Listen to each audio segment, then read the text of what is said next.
Hello everyone, this is Denis Vasilev, and today I want to talk about probably one of the most controversial questions of kettlebell sport: why is the arched back in the rack? And I want to do it with the help of a human skeleton copy. As you can see, he's holding a rack fixation with two actual kettlebells, 2 kilogram each, and well, the skeleton doesn't have any muscles, so that's why so it will be fair to help him with some bungee cords and ropes to secure the position. But other than that, you can see it's a balanced position. I'm not holding him, and he's fixating this rack fixation and holding these kettlebells. So let's first talk what's happened here. What's how the posture and body was adjusted in order to perform this rack hold.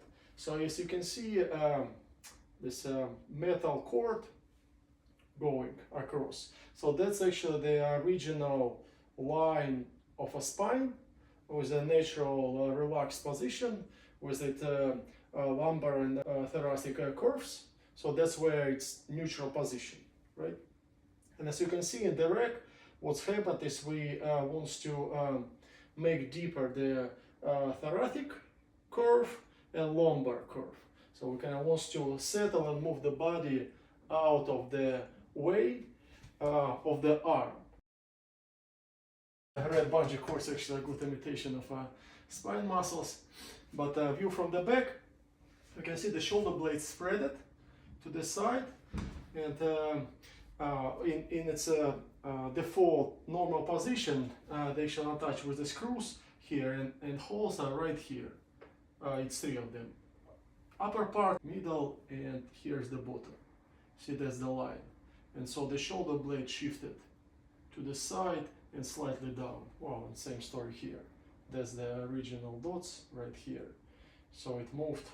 Well, of course it depends on each human size, body weight, and skeleton. So of course the amplitude of its motion vary, but well, on this particular example, well, that's about like 2-3 centimeters.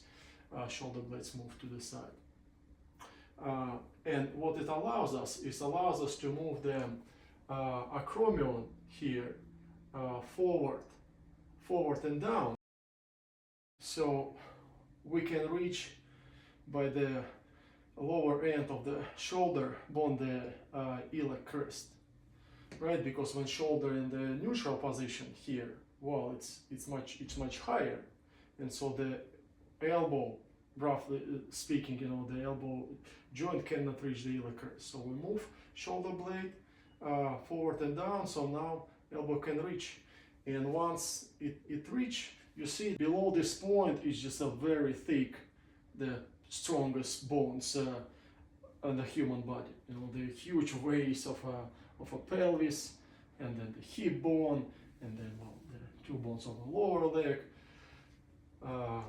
and that's what taking the load of a kettlebells here. So kettlebell sits on the base of a palm here, which is the upper end of the this forearm bones, right? Well, and plus also the body itself pressing on the forearm, though we don't want to put too much weight here. We want to kind of put load on top of it, but not on this side.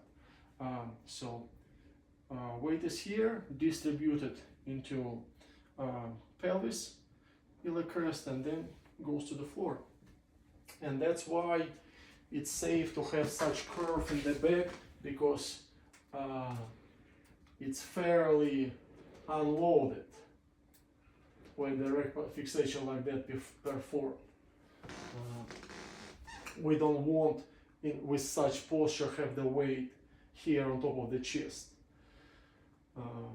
so it will be too much pressure on every single vertebra. But as long as the elbows resting on the iliac crest here, the weight, well, it's basically like a bridge.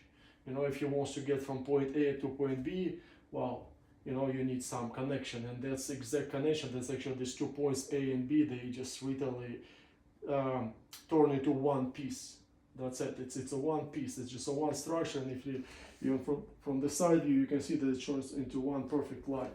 So that's why it's just all frame here loaded. Well, of course, that's not 100% of kettlebell weight go here, and of course our lumbar, and torso taking some weight, but well, that's a challenge of a sport.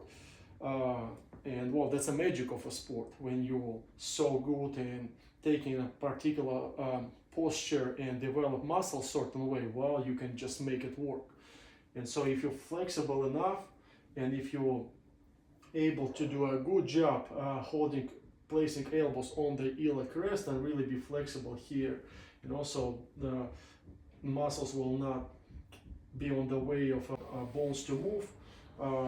It will be a fairly comfortable position with not much of a load on the back and on the chest actually, so you'll be able to breathe and well keep your back in somewhat relaxed position.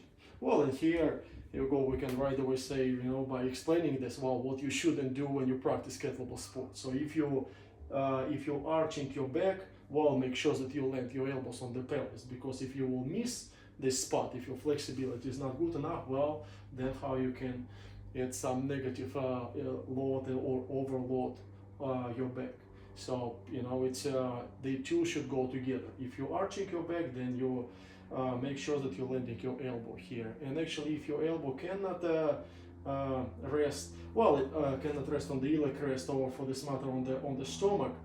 If elbows are weightless, well, then you better keep the back straight, actually, so at least you'll protect your back. And if we'll compare the initial position for Olympic weightlifting, let's say, with a barbell on the chest, well, what's happened there is the weight is resting.